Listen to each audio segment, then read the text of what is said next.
A lot of people are wondering why Trump pardoned him. Now, some people are saying, look, everybody has their opinion. Some people are saying that Trump pardoned him to get back at Governor Pritzker in Illinois. I don't know, because now he's going to go, Larry Hoover is going to be sent to Illinois on Illinois' dime. But I don't think that that's really the reason.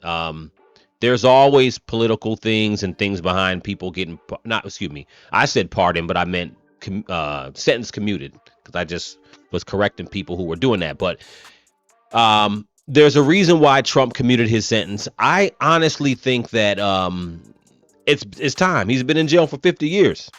He's been in jail for 50 years now. So I think that there's some level of redemption